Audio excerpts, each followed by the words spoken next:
everybody. What's going on, man? This is Shep, CEO of TalentedOnes Media, your favorite bearded journalist, your favorite journalist, the only journalist you should be listening to right here, right now, because you're tuned into this interview, so why not? And today we have true artistry, musicmentation, a word that I love to curate and just say all the time. A guy who, to be honest with you, in music, especially in Houston, just in the South right now, has been doing amazing things, working with a lot of great artists. He's been even tapped in with LA. Shout out to Mick Jenkins, best track y'all got right now. Shout out to URLB. Shout out to RTR Entertainment. A lot of things has just been going on real positive for you, bro. And then one big thing that we have is both from the same side of Houston. We actually went to Big no sense. I don't even want to say rival high school because, you know, they separated. You know how that goes. Yeah, same district type shit. Same district. Been knowing of each other for a minute, but probably really got locked in 2022 to 2023. 2022. And we just been rocking ever since. But this is a guy right here, is a guy who y'all will need to know. An amazing producer, artist, composer, musician, storyteller, your writer. Low-key has been your favorite ghostwriter. I'm just not gonna say who he's ghostwritten for. Hey man. Yeah, sure. I know them NDAs. Them hoes, them boy now. We could get to it if you really wanted to. They a boy now. So. Hey, but my boy Serp is great. What's going on, man? Buddy, what's good, man? How you doing? Man, I'm blessed and highly favored, man. Can't complain. Here with you. Man, it's a long time coming. Like I tell people, like I've been with it. Like I was just telling them earlier, like seeing his growth and his grind and everything. Like, bro, we really damn near same path, just you know what I'm saying, in different forms, kind of, but really, you know what I'm saying. Like I seen you, nigga, from you know what I'm saying. Can we say it? Yeah. Okay. I was just saying I ain't gonna get crazy on here because my mama's still gonna watch. So yeah, nah, for sure. But yeah, nah, bro. Like it's a long time coming, man. I'm just happy to be here. Nah, man, I appreciate that, bro. I'm not gonna lie to you.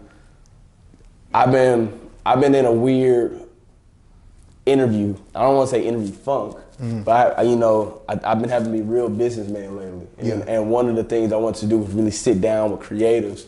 And this is going to be the second episode of the journey with Shep. The first one we did was with Sage Michael. Yeah. I'm reintroducing this interview thing, this is how the brand started. This is how the company started. One of the first things I actually want to get into is, you know, how we love to start off. You know, we love to talk about a person's journey over here. Yeah. Let's start from the beginning, man, because you don't just pop up as a person that knows how to make music. You don't pop up as a person that knows how to play different instruments, knows how to write songs, knows how to do all this thing. This stuff starts from somewhere. Where did the love for music come from? Oh man, so for me personally, the love of music starts all the way till I was a kid. So what they used to call me when I was young, they used to call me Freestyle King. Cause I was young, I was just always freestyling and stuff. Cause you know, Houston culture, that's just our culture, we freestyle. But I was just always doing that, and I just love to freestyle stuff. But then hit me to probably 5th grade. I'm like, you know what? I say all of this stuff just off the top of my head. Maybe I should write it down. So I had this thick little tablet my mama, you remember the landscape tablet, you pull them hoes up like that, and right? So I had one of them, I remember, and I wrote my first time writing after that. And then my mama was an English professor, well, she's a professor now, she was a teacher then. She, you know what I'm saying, I'm already doing all this writing and stuff with her, so I'm just like, oh, let me translate this poetry into music and stuff. Right. And really started with that, but grew up in church, so I already was just church. I sung in the choir, had love for singing then. And then I remember just even after that, my uncle, he used to always be playing music and stuff. So I remember one time, I think he left the TV on in my dad's crib. I seen the music video for Pharrell Frontin'. And when I seen that, I was like, yo, I want to, that's what I'm talking about. So that's what expanded it from just on the musicality as an artist, but actually producing too. I was just because when I found out, years later down the line, oh, he was making all his beats and stuff too. That's crazy. So, bro, I just always really honestly had the love for music. Just even being younger, like I said too, my mama, she was heading to neo soul, so she picked me up from school. We listened to Erykah Badu, Jill Scott, India Ari, this and that. So I just always loved it. I just always used to just singing with my mom up in there, singing the songs in the car. So music just really always been around me since I was young. For sure, but you know, it's funny because like you say how you started off with it, you know what I'm saying, Freestyle King as a kid and just growing up, and I think so it's crazy because I don't think parents even think about sometimes the atmospheres that you get put in cultivate you to kind of do more. You know, so like with your mother being an English teacher and English professor, you already fell in love with words. Oh yeah. You already fell in love with words, and now you're getting paid off of words. You know, it might be a different expression, but it's getting paid off of words. That's an amazing thing I've noticed. When was that first studio session? Because like it seemed like you was kind of around it. You know, you had the family that was around it. You had your mother with words, the uncle. But then there's difference when you got to put those words and that pen and that pad to like a track in the studio. What was that first studio session like for you? So that's a great question. So it's two. So like it's a studio session where I was just a fly on the wall, and then it's like okay, the actual studio session where I participated. So first starting off, so my stepdad, shout out to him. He another big reason that I do it. He like. So when I was getting my game from him, he was putting me on like underground hip hop. Like he the first one I heard about like Jay Dilla, Mad Lib, and all of this. So I was just soaking up game from him. He used to have like a studio inside the house, right? But he always told me, he was like, you can't get over here until you're 16. So I'm just like younger, being a little fly on the wall, just watching him record with my uncles and this and that. And I'm just like, yo, like, this is what I want to be on, like doing this. But like actual studio sessions, so like I was telling you, we kind of was like a group. Me, my boy Day State of Mind, my friend Nels, a few others, my boy Jay Lee, my boy Jerry. We was out of group, so we high school, because we used to love music and this and that. My friend Nelson, he was like, yo, I got this program on my laptop, let's record. He had this little USB mic. I never forget, we made there's a song called Late Night. And like, we was like, yo, like, okay, all right, everybody do a verse, this and that. And like the way it turned out, because the track was just so damn long, so because we got 5 people on what's up, we had to cut some people's verses and stuff. But like that was like the first time I was like, yo, like this was like this was so fun. Everybody just bouncing ideas off each other and just you know what I'm saying, seeing him like actually make the beat to it, like oh so now like I'm finna get on this, like. So I'll say those was the times like from being the fly on the wall to actually participating. That was the first studio session. That was like summer after high school. Like that's what we started doing. That was our thing. Like for college too, that our summers we would just link up, make music all summer. Like it was honestly some of the best times of my life. I ain't gonna lie. Yeah, because I feel like it's pure. It's just pure. It's pure. We just having fun. We didn't know really nothing about the game. We just like, we some dudes that love music. I'm doing the homie, like some of them, like my boy Jay Lee. Like I've known him since we was in kindergarten class together. But like Dave and Nelson, you know, went to high school and middle school with them boys. So like them really my brothers. Like we in the group chat right now. Like I talk to them probably every day. Do you think creating from a pure space is always like the funnest and the best? Oh yes, by far. Cause like especially now seeing like with the industry, like you get a lot of people like it'll already turn you off when somebody like, oh, I can't wait till we get this money. You know what I'm saying? You like, man, like you're not really like doing it out of love. You know what I'm saying? You could tell when something's not made out of love. Like you can hear certain music and just be like, they doing this just to make money. They doing this for that. So when this is just like pure and it was out of love, bro, it was definitely like the funnest thing. Now I am going to question you. Look, the thing is with the journey with Jay Shep, just anything over my interviews, I just love to bounce different questions off it. We talked earlier. I do think artists create from a great space when it's pure. We was talking about the other element when you go through some stuff in life. That ain't a pure space. It's not. It's not. And we was the example we were really talking about was more, you know, relationship, women curated for us guys. We was talking about it. Instead of saying like, you know, you go through some stuff with a lady in a relationship, or whatever. And he was talking about how, like, I'm going in there, I done found a voice in there, I done found singing. Do you think that space, you might not want to be there as a human, but do you think that space can help you create as well? Oh, definitely. I think like, so it's you know, it's like everything, yin yang, it's good, bad, it's a balance. So like, yeah, it's cool when, you know what I'm saying, everything was pure, you just having fun with it. But like, me, I tell people, so like my own music, myself, this is really just my diary, this is my therapeutic journal. So regardless, I feel like I'm gonna always make music as an artist just because this clears my mental. It feels good when I could just, all right, I'm set, let me just put it in a song, get it out, boom. So I definitely would say yes, like that. Probably some of my best writing, and it's funny, I was telling you earlier, lately, man, it's crazy. I've been basically getting my best writing off due to F you, F your mama, F what you stand for, F what you going through, it ain't spiteful. F them kids and that baby daddy. We really, man, it's just I feel like, especially this past year, I seen the peak of that for me. Like I was just telling, it's funny, I was telling my friend David was talking the other day. I'm at that point. I feel like musically I'm in my prime. Like I know how to channel my emotions well into the music. Not only that, me being a producer and like producing for so long now, because I'm going on what I started like in 2019. I'm going like 5 years now. I feel like now, like, oh, like, and I'm steady still like, I was just telling somebody that I want to just go travel now just to like see what they own musically now and just like kind of like pick up little things and bring it back. Like maybe go record hunting in, I don't know, Casablanca or something, like, you know, just do something crazy like that. So I feel like I'm in my music prime because I'm learning from these experiences, but I'm just able to channel it well into the music. So definitely I would say, heck, if not even sometimes, you probably make better music at the way. Like, I don't know if you've seen the 5 Heartbeats. You know, he was like, man, when I go through something, I make my best tune. So like, I really feel it be that way sometimes. But sometimes it's just good to be like free and fun and pure and innocent. That was some of the best times for sure. No, I believe it, and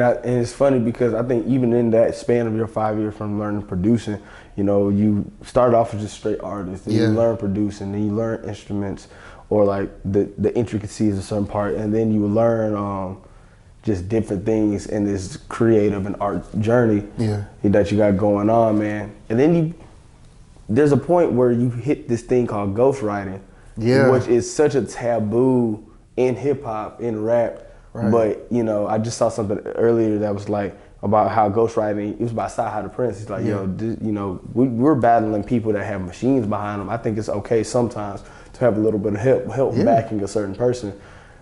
What were your experiences and like how do you feel about just ghostwriting in general? Was it like a weird thing for you to do, or it was just like, you know, it is what it is? Great question, man. So with ghostwriting, like I always tell people, like, you gotta think, you know what I'm saying? It's a team, like, especially music, it's a team effort, bro. Like most of these artists, you think, like, they ain't just do all of this by themselves. They had somebody who's helping them, somebody who might have been investing in them, this and that, whoop-de-whoop. So for me with ghostwriting, I'm like, I'm not completely against it. My thing is just don't be that person now like, oh yeah, man, I did it all, this and that. When you feel me, you was getting most of your records pinned up for somebody like that. But for me personally, ghostwriting, what I was doing it at, it was a very janky situation, not gonna lie. But I was so, you know what I'm saying, I was young, trying to get my foot in the door, trying to make connections and this and that. And like, I just think, you know, if you spent that time, unless if you really getting paid for it and everything, like, yeah, do it.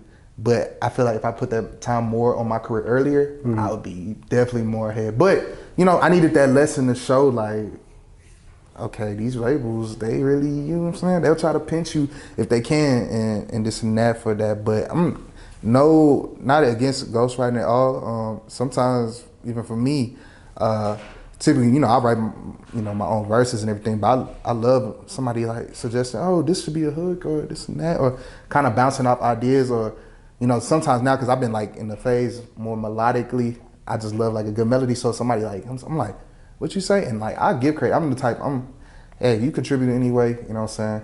I like to get you on, try to get you, you know what I'm saying? But I think the melodic is different. You know, I think the thing with ghostwriting is people like, you know, if you're bar heavy or bar centric, and it's somebody kind of coming and stepping in. Because what you're talking about, I think is more song structure. Someone tells you, hey, you might want to take this last 4 bars on your verse and make that a hook.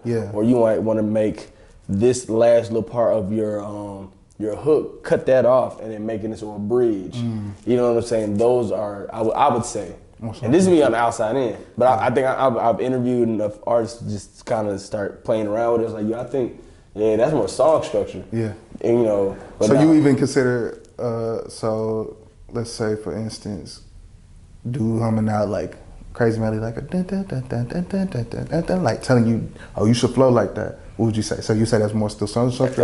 That's more like laying down the skeleton. That's song structure. Because if I'm still applying the words to it, yeah, okay. I don't, so you like, as long as you ain't apply no words. Yeah. Okay. Yeah, that's fair. Yeah, I feel like who said that? It was I think it was Simba, the rapper, and I'm gonna say this, hey Simba, come on the show. But but I'll say I think it was Simba. He did an interview. He was saying like he had to learn how to like write structure songs. Yeah. Because he was a person that was writing. He was a ghostwriter. His pen on verses is crazy, and for himself is crazy. But it's like song structure is different. That makes sense. You know what I'm saying? I think that's a different concept for some and artists. Now that you say that though, just to play, I guess, counterpart and villain, I do feel like though, it's a lot of artists that just, you can't deliver like that artist. Like, so, you know, they say Eazy-E had ghostwriters. Yeah. But Eazy-E's delivers just so, like he just had that voice in. But see, he had a real authentic LA voice. Yeah, you know and it's just like certain people you just woke up quick about noon. Like imagine, because you know people don't know Michael Jackson had writers. You know what I'm saying? I just can't see somebody like this Mike. You know what I'm saying? First of all, no one's gonna write in that. Jamal. Yeah. Like, how you gonna put that ad lib in? Like, you weren't. Yeah. So I get it, you know, and I know people take, you know, you got the Drakes, people try to discredit in a certain way. You got a Kanye, people try to discredit in a certain way, but still, their voice is still their voice. Yeah, and delivery, the way it's delivered. Not too many people could. I remember, honestly, for me too, just being a rapper, hearing the way Kanye said things, I'm like, Versace, like, it's not supposed to do it. But he was slant rhyming. He was just making stuff rhyme, and that's why I loved and picked up from him. I feel like him, Tyler, the Creator, Smino. They so like, even like when T-Pain said Wisconsin. Yes. Now for real, even Wisconsin, like, you remember that nobody remember anything from the song. You remember this dude said Wisconsin instead of Wisconsin, but you remember that, and that's gonna make you go back to that song. So, I delivery is big. Even you think of a comedian, you like, this dude not funny. Oh, it's just delivery. If he would have set the joke up better and then came in with the punchline, you like, oh, he'd be funny. Some people say, oh, Kevin Hart not funny, but like the way he delivers his punchlines and how he sets up his stories and stuff. Because he makes it like sarcastic, it's like a backhanded. Yeah, and he's going, like, he'll act out the emotions of everything and then put you in that, like, oh, I feel like I was actually in that situation where the raccoon stole his chips from the kitchen. You know what I'm saying? Yeah. So I see both sides of the coin. So I'm not against it and everything. I'm just, if you young and you trying to get into it, just know, you know what I'm saying? Some of these labels will try to pinch you, but if you know what I'm saying, if you can make your bread off of it, it's always good. And just, it's good for networking too and giving you a foot indoors, because we was talking earlier, Victoria Monet, I was like telling somebody the other day, I'm just so happy to see her success and everything, because I remember, you know what I'm saying, I was reading a story where she was like on same couch with like Travis Scott. They had moved to LA and they both grinding, trying to, you know what I'm saying, just get some records and everything. I admire that hunger and determination. But it's different games. It's a different energy. It's a different game. But what I will say is, though, one thing I do want to like talk about, we're going to get into it, is, look, Rhythm Grays, Magnum Opus, of course you got your old work that, you know, Overcast, you know, and all those projects, but these last two projects, I've seen the growth of Surface Gray. Appreciate it. Yeah, so we were talking about Rhythm and Grays, we were talking about Magnum Opus, talking about Overcast, we were talking about Overdue.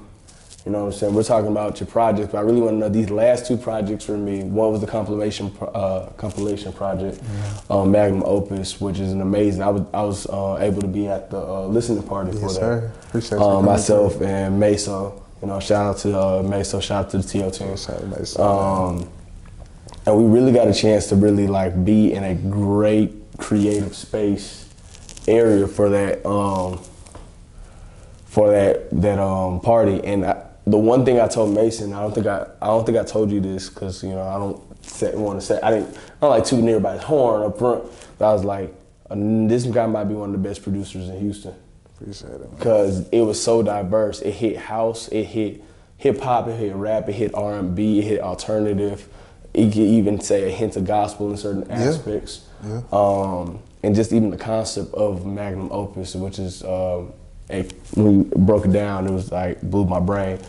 What made you want to do a compilation album like that? And then we're gonna get to the other ones in a second. Yeah, so I always tell people, so like, even with just my name, you know, I truly feel like I'm the gray area of music. Like, I feel like we've had people that done this thing good, done this thing good, but I'm gonna show you everything great. Like LeBron, you know what I'm saying? Pass, he can play defense, he can score, you know what I'm saying? For me, you know what I'm saying? I do the rapping, the singing, producing, and writing, but I'm gonna do it all at a high level. So I just had to show my chops, because it was funny, it felt like it was a point when I was making music, probably last year. Everybody know me for artists, and I was doing a lot of performing and this and that. But I had to step back and show people, like, hold on, let me get behind these boards and show people. And I think people don't understand too, because I was telling them earlier, because we was talking about DJ Khaled. Production, not only too, like for me, I make the beats as well, but just having the ear, because I'm meeting some of these artists and different. I'm like, yo, you would sound good on this and that. That's why I want to get into. I'm working with a few people, kind of executive producing that project. But I love to even executive produce. Like, if I don't even end up producing it, I'll say, oh, you would sound good on this beat, you would sound good on that beat. But it was just really one of them projects. You know, you just gotta flex your guns. I had to just flex my guns. I was just like, you know, because people always ask me, oh, what type of music you make? I'd be like, everything. They'd be like, really? And I'd be like, yeah. So I just had to flex my guns. And I think what was cool about me, because people know when they saw me, they like, oh, that's a surface grade beat. But you could tell it's made by me, even though it's in this different genre. You could tell, oh, that's a surface grade beat. He just made a house beat. Oh, that's a surface grade beat, even though it's an alternative song. It's, you know, I just really want to flex my guns, honestly. No, I feel that, and I think which was crazy about that project was you used all your connections. You know, I know a few of them. I know Uriel B. Yeah, shout out to Inglewood. I know Honey Blue. Shout out to Lamert Park. You know what I'm saying? Like, and then you used your H-Town connections. You know what I'm saying? And it almost felt like, man, you really dove into a bag. Like, I'm gonna use my connections here, my connections there, like connections wherever, to like whatever sounds great for this beat, for this track, for this production. I'm gonna really bring it together. Yeah. That's an amazing thing. I think that's a testament to your ear. You know what I'm saying? That's very much a testament to your ear. And then you have that, and then you have a rhythm blues you drop beforehand with this rhythm and grays. You know what I'm saying? Not rhythm and blues. But you get it. Whatever. And so like R&B, and I'll tell you my favorite song like this is Nights Like This. You tell me. Oh my gosh. Y'all need to go listen to Nights Like This. Go check it out. It's on streaming. So what bag you gotta be in to make some smooth stuff like that, to where it's like, I'm gonna set the scene. Imagine almost every beat Brent Fayez, Giveon, Summer Walker, all of them can get on, but at the same time, he didn't just make the beat, he's also on the tracks. Yeah, so for me, I always, because people be like, oh, this is so chill and this and that. I coined the term, and if anybody else say it to me, they like, I invented it. So I feel like I make chirp music, like some stuff you could just chill to, but you can also turn up to. You could, you know what I'm saying, you on the way to a party, you could throw that on as well. But you also, you know what I'm saying, you chilling at the crib, just relaxing, sipping some wine or something, make some music like that. I think it just comes from really just my influences and everything. I always like, you know, because for me, you know, I told you, I love chords, pretty chords. And I feel like when you can set that, you know how I tell people, that's why I love beats. We gotta see, okay, it's a canvas, it's gonna be landscape, it's gonna be portrait. Set that vibe first with, you know what I'm saying, the canvas that you're providing. And then that just inspired me, okay, now I'm gonna paint the picture this way.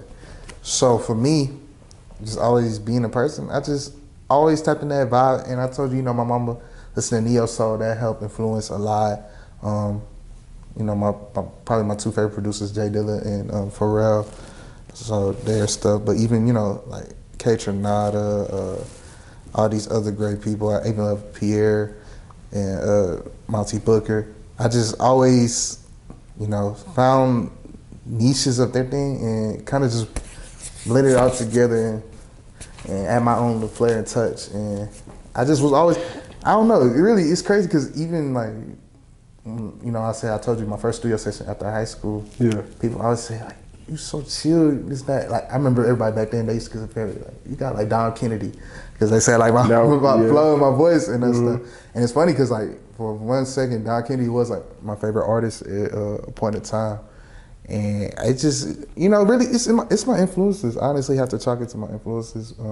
The ear, I just know what sounds good. I'm at that point now, I didn't listen to so much music. I really just know what sounds good on the beat. That's why I'm able to take it to the production where, oh, yo, you sound good on this beat I got here. Like, come here, boom, and do that. But yeah, that's what it came about. And I just really, I don't know, people be down on me. I remember one time, dude was like, oh, you're melodic rap and this and that. I'm like, no, bro, if you really listen, I'm really singing. I'm neo-soul, because it's like, as much singing with the R&B for neo-soul, you hip-hop and you balancing it. So I just found that perfect balance to combine both and put it on some great production. And that's really what you get with Grace. But you know what's crazy about that? All this is a process. Yeah. All this is a process. This doesn't come overnight. This is 10,000 hours. You know, we both come from the football world. Yeah. You know what I'm saying? You both come from the football world. You know, you got a little more further than me. You finished school. I got a year in college. Hey, trust, I ain't even want to finish it for real. I was going to try, but we did it. We get them student. I ain't want no student loans. So. Nah, I feel that. I respect that. And so I think there's a process of starting off with your mother in English, your uncle, definitely.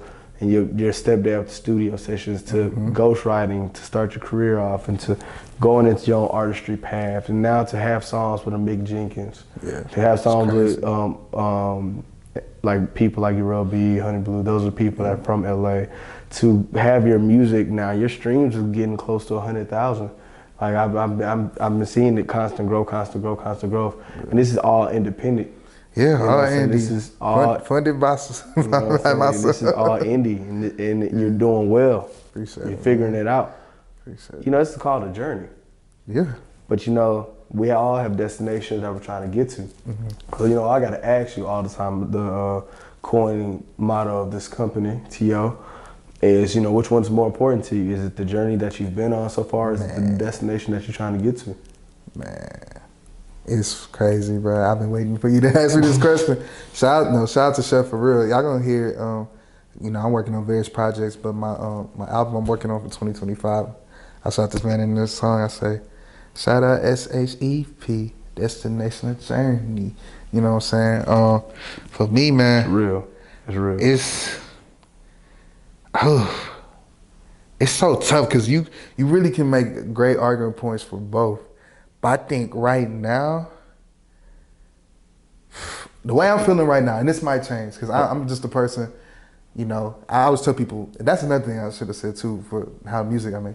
What I'm going through inspires the music. So if I was just feeling more of a R&B, I was in that chill state. I listened to Erykah Baduism, and Brandy, her first album.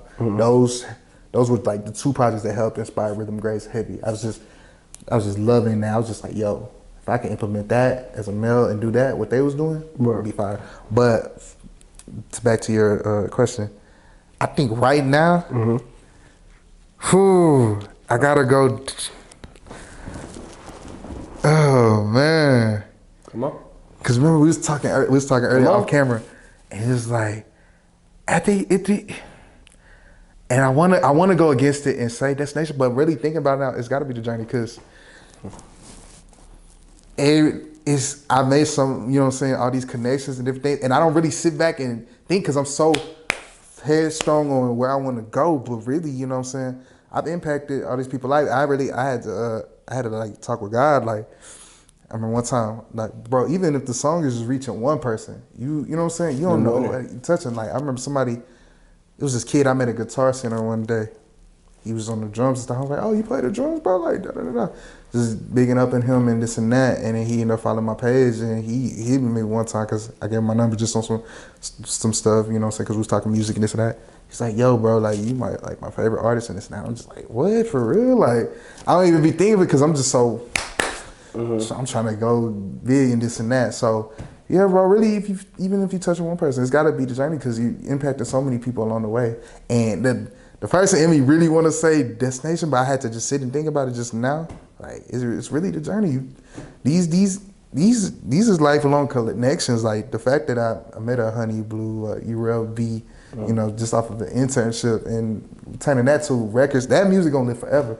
I'm gonna be gone. Somebody gonna be like, oh, Grandpa, what is this record? This is nice. Like what is this Lower Learning with Mick Jenkins? Like that music gonna live on. So it's really the journey. Lower Learning is crazy.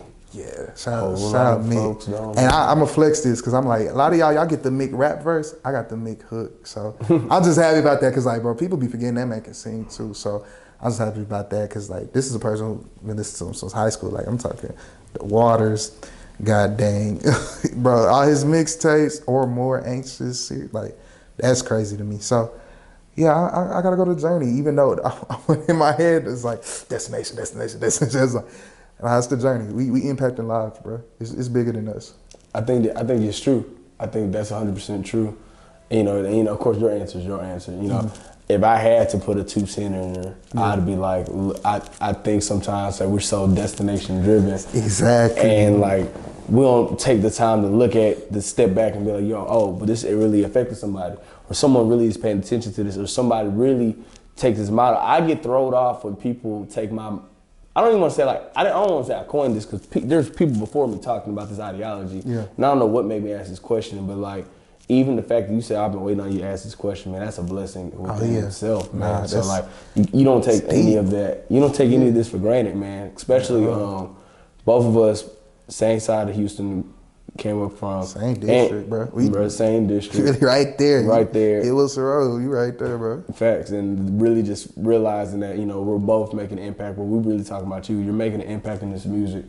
You're figuring it out, man. You're doing your thing. And you grinding. And I don't want to take it for granted, man. I appreciate you for being on this episode. Man, I appreciate you chopping it up. Long overdue, man. And the biggest thing is, y'all have seen Surface Grey before. He's on our T.O. Cypher. Yes, sir. Yeah, he dropped the cold verse for us for the Cypher. He already told y'all stop playing with his name. You know what he told y'all? He said, y'all need to stop. Stop playing with the best. It's me, no question. Like, I really feel it. Like I said, bro, you've had people who done the rapping at the high level. You had people doing the producing at the level. But to do all of that, plus the songwriting, plus like, I'm gonna really start you're gonna see people. I can't really wait till this next. Like this next. Don't get me wrong. This next project I'm working on for this year, crazy. But this next album, like I told you, like the singing, they gonna be like, whoa, like we didn't know you had that in you. So it's constant growth and leveling up, and I feel like that's the journey too. Just seeing my growth, like you said, we grown. I had to really look back. I was listening because I'm the type of person. I think I got this from Pharrell. I watched his. He did Drink Champs. And he don't bring up like any of his old accomplishments and stuff. Like he'll like sit there and this, but he won't like, he's so humble and stuff. But he say like he's so future driven. It's like, okay, yeah, that was cool. That was 20 years ago. I'm trying to make the next this and that and this. Right. And I feel like sometimes I get like that too. But I told you just the other day, having to sit back and really think like, dang, I think came a long way. Like I listened to that song I was telling you about from my first studio session. So terrible now, but it's like, dang though, like. Look at that from now to like people saying like, bro, you got one of the best flows out there. Like now I'm like, dang, that's crazy. I remember I was so lyrical miracle, I couldn't really flow. I'm just putting up all these words and stuff. So I had to really study, get in my bag, find, you know what I'm saying, do the research and stuff. And I challenge y'all, if y'all artists or anything, like really be a student of the game. That's what's really helped me grow. I feel like when you're not learning, like I told you, I want to just go to countries and just hear a piece of different music and just kind of take that back with me and just learn something. When you're not really actively learning and trying to get better, that's when you regress, you know what I'm saying? Because there's somebody out there who's, it's music literally being created every day, like new genres. And so if you're not being that student of the game and learning it. What are we doing? What are we doing? I mean, you can do it, but you falling behind, brother. Hey, speaking of that, we're gonna leave it at that. What are they doing? What are y'all doing? You know what I'm saying? I think I think the big thing that I want to say today is that if we leave you with anything, you know, with this conversation is just 10,000 hours, and that enjoy this process that you're on, whatever process that is. You know what I'm saying? We like today. I wanted to do this interview like Grey. I want to do this interview with Grey. Yeah, You know what I'm saying? But this is not a surface conversation though. This is Not at all. not at all. This is the thing. We wanted to keep it comfy. We want to keep it cozy, casual. But make sure y'all are following us. Make sure you follow me at King_J_Shep. Make sure you're following the Talented Ones page at _TalentedOnes_ IG and TikTok. Surface social media. Surface Grey everywhere. SURFACEGREY. We on all streaming platforms. If you got even Napster, we on there. Deezer, Tidal, Spotify, Apple Music. I'm on my Bandcamp. You can catch my Bandcamp. We didn't even mention the Grey Print. That's exclusive to Bandcamp. I had some samples and stuff. I want to get that on streaming soon though. But yeah, we got that out there. I just wanted to drop a little Gem 2 nugget because we was talking about Journey. My last little thing before we wrap it up. Just keep doing it, even if it feels like only a few people are watching you. This and that, just keep doing, because you never know who you impact. And like for me personally, like people love, Off the Hook ringing, they love that song, but they don't even know that song was about a shawty that like basically did me dirty or this and that, whoop de whoop. But like it's funny seeing how it flipped. All these women loved it. Like, oh. Like when I had, it was real when I seen a girl in the mirror with it and tag my name on it, listening to it, I'm like, yo, y'all really love this song. This crazy to me, because like, that was a joint inspired by some, you know what I'm saying, kind of a sad time. But remember what we talked about. We was like, what had a lot of the best creations, the best moments come right after. Some women stuff happening. You get done a little dirty, something don't go the way you thought it was gonna go, and then all of a sudden, I've got 100,000 streams, or I just did this, and I just did that. And, hey man, look.